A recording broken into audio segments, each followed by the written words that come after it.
Hello, I'm Waqar Rizvi, and this is Scope. In the first segment of today's show, we're going to discuss the No Ban Act, which has just passed in the U.S. House of Representatives, essentially overturning Trump's Muslim ban, as it's popularly known, but travel ban, if we're looking at the countries that were targeted by that. Of course, Donald Trump's argument with that travel ban is that it keeps the U.S. homeland secure from any terrorist elements, quote unquote, on his, of course, within his ideology. Nevertheless, the likes of Muslim advocates, the organization that pushed for the No Ban Act to pass, as well as Democrats in the U.S. House of Representatives, do not agree with that, saying that this unfairly, at the beginning at the very least, when the Muslim ban was first brought into place, it did genuinely target just Muslim majority countries. Later on, of course, then we had the likes of Venezuela and others added on also. What does this mean at this point? Because we all know that when this goes to the Senate, it very likely will be defeated there because the Republicans control the Senate. Nevertheless, is this an important message at this point in time? And will the travel ban at some point in time be lifted? For example, if Joe Biden were to win at the end of this year, what does this mean then? And what should this mean about a president's power to target people based on their faith or simply on their citizenship and nationality, and from allowing or not allowing them into the country at all? Let's discuss all of that a bit further. And I'm joined from Brooklyn, New York by Gregory Copeland, who is the legal director of the Rapid Defense Network, is a premier legal defense nonprofit that is fighting Donald Trump's immigration policies. Joining us from Columbus, Ohio, is Professor Jeffrey Cohen, who is a professor of anthropology at Ohio State University. His books include The Cultures of Migration, The Global Nature of Contemporary Movement, as well as Eating Soup Without a Spoon, Anthropological Theory and Method in the Real World. Jeffrey and Gregory, good morning to you both, and thank you for joining us. Gregory, let me start with you. What do you make of the No Ban Act passing? This is good news, but of course, it'll be short-lived, won't it? Well, it has no life currently, and it won't have any life while Donald Trump is president. It'll certainly be vetoed, and at this point, it probably won't even make its way to the floor of the Senate. So, in terms of a messaging, political maneuver, and hopefully having something that can be worked up should the administration change and the Senate be amenable to actually hearing things. This is, I think, mostly sending a political message rather than sort of hoping for actual change as a result of this particular bill.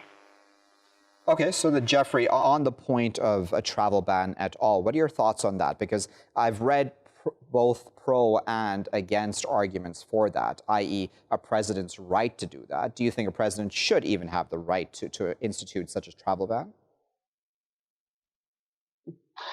Well, thank you for having me. The idea that a president has the right to a travel ban, I suppose that's within his rights. Now, the logic of the travel ban is something else completely, and it's not based in an argument that uses, the logic of what's happening, who's moving, why people are moving, and what are some of the outcomes. So there's a mercurial nature to the ban that really reflects poorly, I think, on the office and on the man. Gregory, at the beginning when Donald Trump was just a candidate, he said things like Islam hates us. And then, even now when Joe Biden has said that he would repeal this travel ban, he said that would mean that Biden would allow in jihadis, et cetera. I mean, using all those key words again, which have a lot of negative connotations with them. With that sort of an ideology then, what does it mean when you have this sort of travel ban in place? Doesn't this just, as many Muslims and others have said, just furthers hate, doesn't it? Almost explicitly the point. The cruelty is the point. The division is the point. Whether it's lawful or not, it's about playing to the people that want to hear those sorts of things. So yes, I mean, it's explicitly what they're trying to do. Jeffrey, when we're talking about now at the point that we're at with Joe Biden and Donald Trump at such polar opposite ends on this sort of an issue, do you think that voters will be taking that into account? Is that even on the radar for many people, of course, in an era of the pandemic and the economic fallout from that as well? Yeah, I think that's a really good question. Is really how aware are voters of these issues? It's a huge issue, and in fact, it's an issue that holds meaning in this pandemic. One of the challenges that comes out of the bans that the president has tried to push through, and that he's effectively pushed through in different occasions, is that the ways in which those limits actually create crises around the pandemics, whether it's deporting people who may be infected or limiting access to health care that people who may be at risk desperately need. And in the long run, the logic behind, say, banning, limiting, and isolating these folks, what it does is effectively put the country at risk. So it makes very little sense. Okay, could you expand on that, Jeffrey? How does it put the country at risk? If you have a population, whether it's Muslim, whether it's from Mexico, Central America, and you put this group, you describe this group in xenophobic terms that limit their ability to access resources, to access any sort of support, and you basically force them farther into the shadows. What it means is that when they are at risk, when they do need those resources, those are the kinds of problems that will put the rest of the country at risk. The people who are here, who are working, who are making a go, they're not the people that that can necessarily access everything they need. It's not coming out well. But when you have immigrants who have to choose the shadows rather than help, rather than trying to seek out maybe some of that aid, it puts everybody at risk. Gregory, you work closely about immigration policies, Trump immigration policies, that is, in your daily work. What have you seen when it comes to such laws, right? So it's not just the travel ban, of course, but we've also had just Trump's immigration policies in general towards Latin Americans or others also. That all makes the U.S. seem like a less and less safe country to come to, doesn't it, to seek asylum? I mean, even the Canadian Supreme Court, or one of the Canadian courts, has just passed a judgment saying that even Canada will not be sending or cooperating with the U.S. when it comes to asylum applications, because it doesn't now see the U.S. either as a safe place for migrants to go to, considering they'll be jailed and possibly interrogated in ways which are not conducive to human rights. Well, I think that they're saying what immigration advocates have been, screaming about for 3 years. I think that these are legitimate, the Canadian court decisions. It's not it's based in fact. It's based in sort of objective reported facts. And to piggyback on the last comment, if you look at the immigration detention system within the United States, that itself has been a huge vector for spreading the COVID virus, because of the just absolute indifference to the treatment of the lives of asylum seekers and migrants in the United States. So, there's been huge reports that ICE transfers that pack people into vans, shoulder to shoulder, has been another cause of super spreading events, is how I think it was reported in the New York Times or the Marshall Project. So, the doing those sorts of things and the number of people that have been dying in ICE civil immigration custody, under this administration and before, is a definite indicator that there's practices that don't comply with norms of human rights. So I think that it's an embarrassment for this country. And Gregory, the Trump argument, and you know this well, of course, and I want to get your response to it, is that, listen, we can't have completely open borders, and B, we need to safeguard the homeland. And certainly on those points, I imagine no one would argue with him just on those points solely. But nevertheless, it's about how we go about securing the homeland, right? So if, in Donald Trump's eyes, people from a certain number of countries are terrorists or possible terrorists, I mean, how does one go about reasonably then filtering out those who may or may not be a threat to the country, as well as just illegal immigration? You can't just allow certainly everybody who wants to come to the U.S. in. Well, I think that people would argue with you about that open border issue. But in terms of how you would deal with this, first you would get rid of the false premises there. You don't have to have one or the other. It's not a binary choice, right? There's screening that goes into incredible, however Trump would call it, super extra wonderful enhanced screening that goes on, to vet people all the time. So I don't think that the two things are exclusive, and sort of the setting them up as that sort of binary choice is, again, playing into the fears rather than the actual reality of it. So,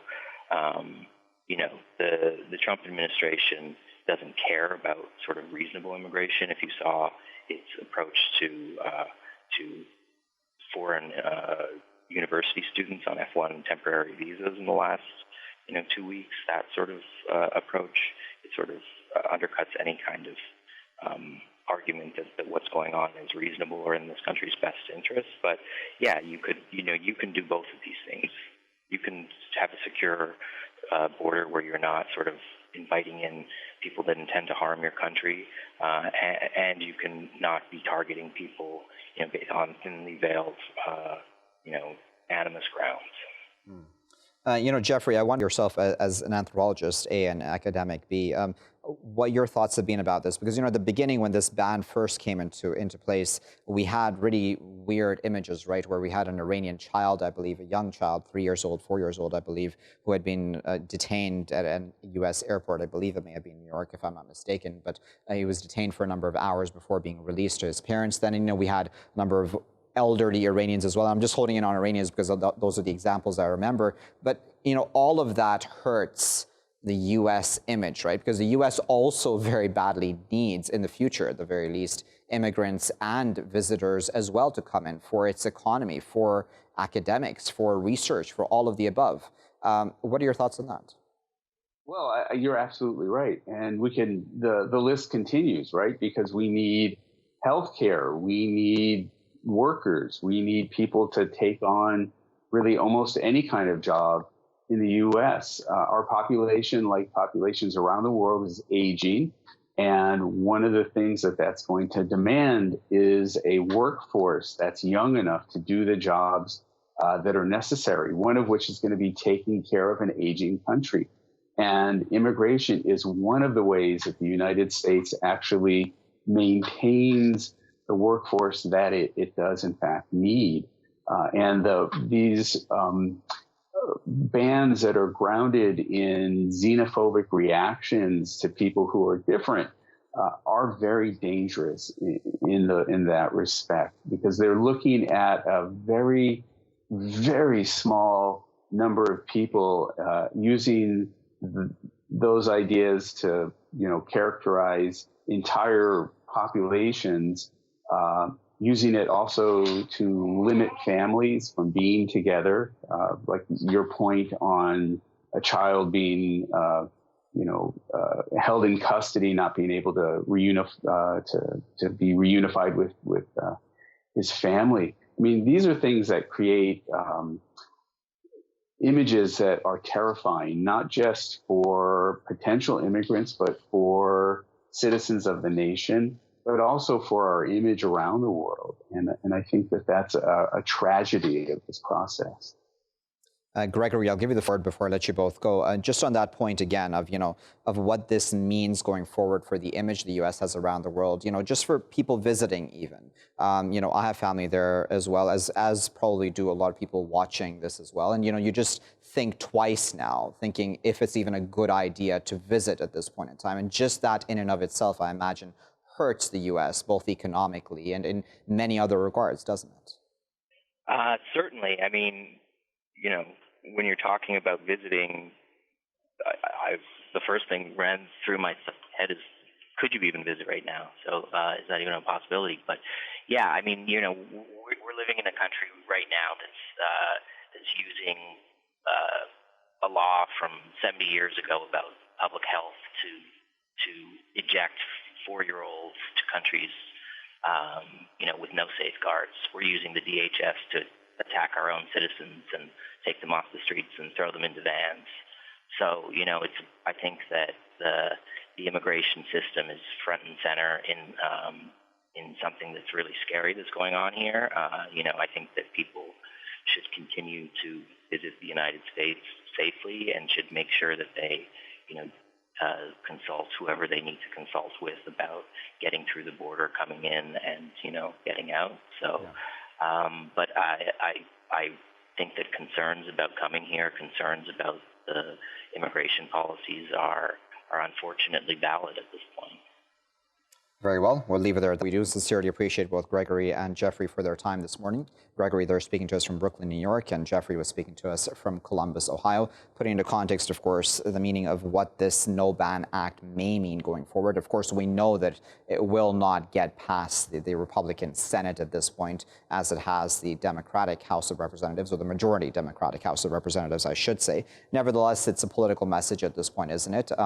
Unless something changes in November when it comes to those elections, possibly we'll have even stricter immigration policies coming to the fore if Donald Trump does win at the end of this year. What does that then mean for the U.S. society as a whole, i.e. first the makeup of U.S. society and the fact that it's meant to be this melting pot of different cultures? And then what of tourists? What of researchers? I mean, this affects every walk of life, people from every walk of life, doesn't it? Just those who are simply wanting to visit their family members, innocent citizens of any respective countries that might be part of this travel ban, more commonly also known as the Muslim ban, at least. This all hurts, certainly, the U.S. image around the world as it proclaims to be the land of the free, etc. also. I'll be back with my next segment after this break. Welcome back, viewers. You're still here in Scope with me, Waqar Rizvi. In this segment, we're going to discuss Jordan's Prime Minister, who's made a statement, an interesting one, in an interview with the Guardian newspaper, speaking about the possibility of a one-state solution when it comes to the Israel-Palestine issue. Now, we know that much of the international community still very much discusses and prefers a two-state solution, i.e. two states living side by side in peace, an Israeli state as well as a Palestinian state. However, now that there is talk of annexation on the part of Benjamin Netanyahu, even now the Jordanians seem to now see that that might very well be the final nail in the coffin of any possibility of a two-state solution if that does go through. So that we've had Omar al-Razaz, the Jordanian Prime Minister, saying that Jordan would then look favorably, possibly, upon a one-state solution, as long as, of course, that one state ensures equal rights for all, i.e. Palestinians and Israelis. Though even the Prime Minister does admit that on the Israeli side, there is no such talk at all about a one-state solution or even of equal rights for Palestinians as well, saying essentially, quote-unquote, that they want an apartheid system to remain in place. Let's discuss all of that a bit further and whether or not that will genuinely have an impact on a possible one-state solution going forward. We're now joined by Hasan Almomani, who is an associate professor of international relations and conflict management at Prince Al Hussein bin Abdullah II School of International Studies at the University of Jordan. He's joining us from Amman. Also joining us from the Jordanian capital is Daoud, who is a journalist, columnist, and director general of the Community Media Network. Daoud and Hasan, thank you both for your time today. Hasan, let me start with you, if I may. What do you make of the Jordanian Prime Minister's statement? Is this a departure, a significant departure from the stated aim of a two-state solution? Good afternoon, Waqar, and good afternoon to your guest. Well, first of all, I don't think it's a departure or a shift in the Jordanian position that has been always committed to just solution to the Palestinian question, particularly based on two-state solution in that respect. Daoud, let me go to you with that same question. Do you think this is a significant departure, possibly, in Jordan's policy towards a two-state solution for Israel-Palestine? I think this is a departure from the Jordanian policy. In Jordan, the foreign policy is usually the kind of domain of the palace and the monarch, and so it's I would say the prime minister's speech or interview is more a theoretical idea rather than a policy decision. Mr. Dr. Razal is talking more as a professor, if you will, of analyzing, analyst saying, if you don't accept a two-state solution, then you have either is going to be an apartheid situation or there has to be a one-state solution. So I don't think he was making policy as much as he was trying to send to the Israelis a signal that if they don't go through with the basic minimum that is required for a two-state solution, which is the withdrawal of Israel to the 67 borders, then they will be forced to accept a one-state solution. So I think it's more of a threat to the Israelis than a change of policy. But as I said earlier, this is mostly an analytical talk, not a policy decision. Okay, so Hasan, it seems that we agree that this is not necessarily a policy decision on the part of the Prime Minister of Jordan, but nevertheless, when we're looking at the situation on the ground in the occupied territories, is it realistic to actually expect that two states can actually come into being, living side by side, considering the illegal Israeli settlements that are strewn across the occupied territories in such a fashion that it's very hard to imagine how two states can be crafted? Well, settlements have been always there. I mean, also probably their number increase in time, but if there is a will, there would be a way. And in that sense, I mean, the two-state solution is still viable in the sense of the parties actually can work out sort of agreement over the settlements and those other issues in that respect. Of course, if the Israelis and the Palestinians, along with the help of the Americans, would come up with a solution that would deal with the issue of the settlements, with the borders, and so on and so forth, in that respect. I don't think, the settlements are a major issue to the point now where it would close the window of two-state solution. That issue can be dealt with in that sense. But the most threatening issue now is annexation, where you would annex over 30% of the West Bank. The parties before have agreed over the principle of land swap, where they would solve the issue of settlements in that respect. But the problem is there is no enough will from the part of the Israelis, mainly from the Netanyahu government and that and the right-wing groups in that respect. And this is what makes the solution is difficult, along with also the Trump administration. The problem is when the Trump administration presented its perception, a different narrative of how to solve the Palestinian question, that actually has further complicated the situation and made it impossible in the light of Trump vision to make a viable or to create a viable Palestinian state without, of course, the Jerusalem, without much land in the sense of if Israel would annex 30%, in addition to, greater Jerusalem. Right. So probably they're left, almost 45% of the West Bank would be left. So here we speak of, a geography for the Israelis and demography for the Palestinians. So to be honest, in the light of annexation, in the light of such perception from the U.S. U.S. administration, one would not expect, a viable solution or a two-state in that respect. That's why, Jordan in the last few months has been warning all the parties that if annexation would go on, that would create a chaos in the region. Daoud, as you know well, there are many people on the side of Palestine, and those who speak up for Palestine globally, who are increasingly saying, I mean, I've had many on my show who just say, listen, it's time to accept that we're not going to reach two-state solution. It's time to now force this one-state solution with equal rights for everybody involved.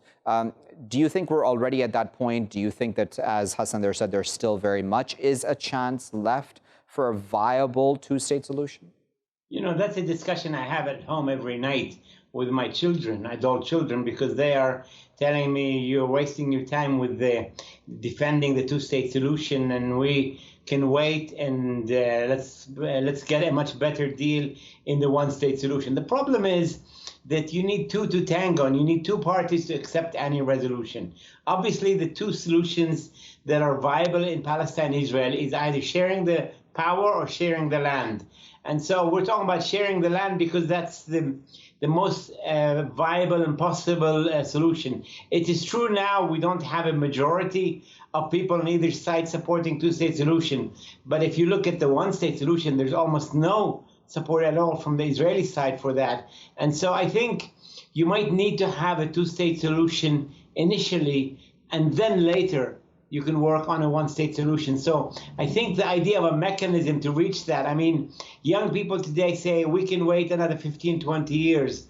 I mean, people that understand the situation know that every year you wait, your situation gets worse and worse.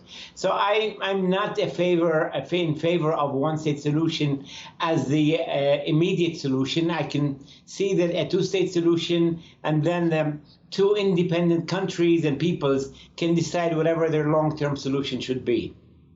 You know, for the Israelis, it seems that the major issue and the major point of alarm when it comes to a one-state solution would be demographics, right? So they would see that the Palestinian population would become a majority quite soon if there was one state, and that worries the Israelis a lot. But in a sense, though, can't the Israelis only blame themselves for the situation where they haven't, over these years, really come to a proper peaceful resolution on two states with the Palestinians?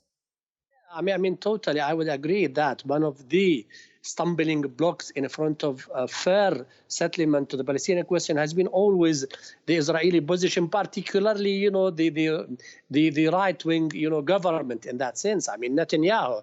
I mean, if you would go, you know, back to the 90s, since 1996, the time that Netanyahu became prime minister, up until now, actually, he played a negative role in damaging and disrupting the peace process in that respect. And let me say something. I mean, you know, this sort of bio-national state, it's a sort of wishful thinking. It's sort of a utopian. You need, you know, sort of creating a condition, you know, at the social, political level. You need to change the culture where the majority of the Israelis and the Palestinians would accept such equal rights in that respect. So therefore, I mean, probably from time to time, certain Palestinians, certain Arabs, I mean, like the Jordan prime minister, would speak of, you know, a one-state solution. But, you know, from a realistic point of view, everyone knows that the only realistic solution is to have a two-state where the Palestinian would have a state, a viable state, that at least would fulfill their minimal rights, their, you know, aspirations, their national self-determination in that respect. And this is the narrative that international community have agreed upon in that respect. But the one who is trying to change this narrative, it is Trump administration, it is the Israeli right wing, and I think the Israelis, and particularly Netanyahu government, are taking advantage of what's going on in the region. You know, there has been a sort of a geopolitical change in the region. Yeah. That sort of change is, you know, playing in favor of Israel in that respect. And in addition to, you know, you may also speak of the division among the Palestinians in that respect. So I think, you know, no matter how much we talk of the bio-national state, I don't think it is achievable, even at the short or a midterm in that respect. If you want a bio-national state, in terms of equal rights, that means, you know, an end to the Zionist project. That means an end to Israeli state. That means an end to the Jewishness of the state. And I don't think most of the Israelis would accept this sort of solution. So what's left is the two-state solution, and this is even what Al-Razzaz actually made it clear that any solution short of two states solution would create a chaos, at the regional level and international level. So I would agree again what Al-Razzaz said. Actually, it was a sort of a challenge to the Israelis. Moreover, I mean, yesterday the king, I mean, during a visit to Abu Dhabi, where he met the Crown Prince of Abu Dhabi, the king reaffirmed the Jordanian position over the issue. I mean, in the sense, Jordan is still highly committed to the two-state solutions. If you would speak of a utopian solution like binational states, how about the refugees? Would the refugees go back to that state, and then the number of the Palestinians would overcome the number of the Israelis in that respect? So what would be the shape, the nature of that state which some would wish? Okay, so Daoud, let's talk then about the two-state solution, right? So at this point, and you can correct me if I'm wrong, but what I've understood is that according to the U.S. plan, and according to many plans put forth in the past, or in the recent past, I should say, is that any Palestinian state would be demilitarized as well, right? So I've always wondered that would that be acceptable to Palestinians to know that they don't really have the ability to then fight back against their probably much stronger than neighboring state, Israel? And then what's to then say that down the road Israel wouldn't just take over once again? I mean, what's to stop a stronger state from going after a weaker state anyhow? Well, the issue of a demilitarized state has been set as a condition by Israel, and the Palestinian president has accepted that because the Israelis have been using security as an excuse for not ending the occupation. So if that is the excuse, I think the Palestinians are willing to forego an army so that the money can be spent on education and hospitals. But in return, the Palestinians will insist much more on guarantees of international powers of the US and EU and NATO and others to guarantee, as you said, the protection of whatever agreement is reached. So I think if you insist on demilitarization, then you have to increase the guarantees of powerful countries to any agreement that is reached and to create a mechanism to solving any problems. All right, so then Hasan, when we're talking about the viability of all of this right now, right? So it seems that because a lot of even Israel's own allies, not just Jordan, but we can talk about other Arab countries, and of course, when it comes to European countries, certainly, they've all protested any plan for annexation, saying that they disagree with annexation of the West Bank and Jordan Valley. Do you think that that means that Israel will completely pause this, that it will not do this at this point in time? Because, I mean, I imagine, even though it's just the Prime Minister of Jordan speaking theoretically about the possibility of a one-state solution, that in and of itself should scare the Israelis, should not, because Jordan is and has relations of some sort with the Israelis. Well, yeah. I mean, this is again, you may consider it as sort of tactical threat to Jordan, from Jordan to Israel in that respect. But as I said, I mean, if you would speak of the Arab position, they are still committed to the Arab Peace Initiative and UN resolutions in that respect. For Jordan, of course, Israel, of course, knows that relation with Jordan is very important, and they don't want to disrupt this relation. However, in the last few weeks, I would say a sort of change or different changes took place in Israel itself.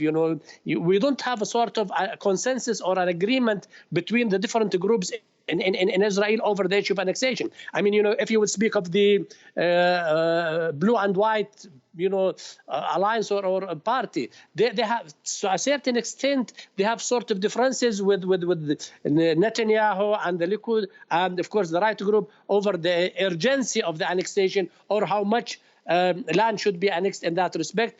So that actually probably disrupted Netanyahu plans. Moreover, the American administration also conditioned that any annexation should be made on the consensus basis when it comes that, the blue and white should agree with Netanyahu. Moreover, I think because of intensive diplomatic efforts made by Jordan, made by the Palestinians. The international community also remain firm over the issue of rejecting the annexation, and that to a certain extent, in addition to what's going on in the United States now, the priority is elections, coronavirus impacts, and so on and so forth. So for the Americans, the annexation, solving the Palestinian question now at this moment is not a priority. So all those conditions somehow made the Israeli government, particularly Netanyahu, to slow down and rethink of annexation in this respect. At the short term, at the midterm, I wouldn't expect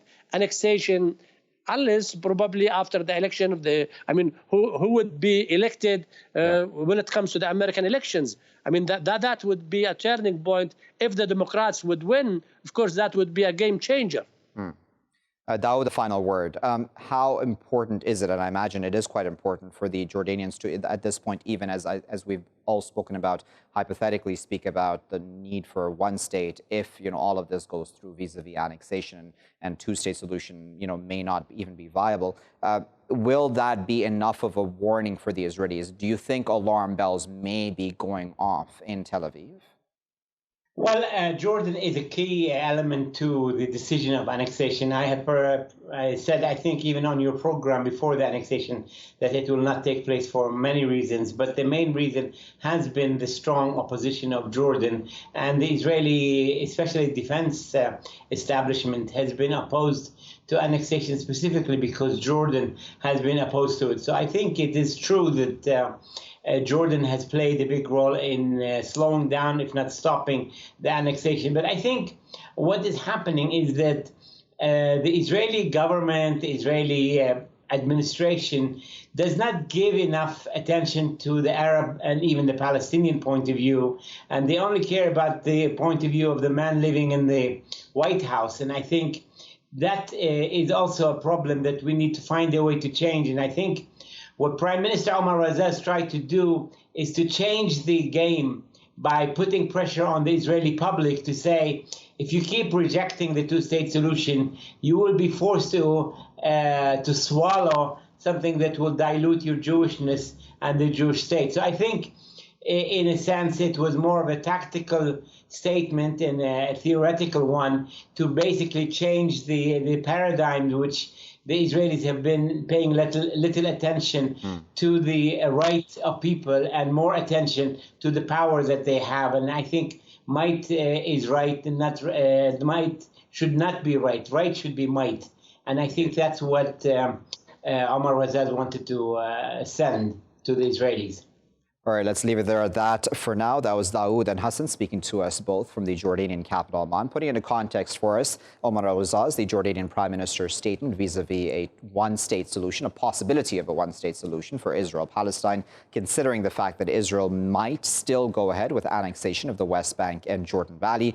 Omar Razaz saying that that would essentially be the final nail in the coffin for any two-state solution or even the possibility of a two-state solution. Now, we know that there are illegal Israeli settlements strewn throughout the occupied territories. Hasan, they're saying that that's not as big a deal, that can still very much be walked back in a permanent solution for two states. There's the issue of demilitarization. But then a lot of people, as even Daoud there had mentioned, there are increasing voices around the world that are saying maybe it is time to accept that we need one state where everyone lives side by side with equal rights. The Israelis, of course, not looking upon any such idea with any such happiness or contentment because they want to ensure a Jewish state, and they would lose their demographic majority if they were to then live with Palestinians side by side in one state. What then will happen going forward in that regard? Will Jordan's pressure and warning be enough for the Israeli government to ensure it doesn't go ahead with annexation?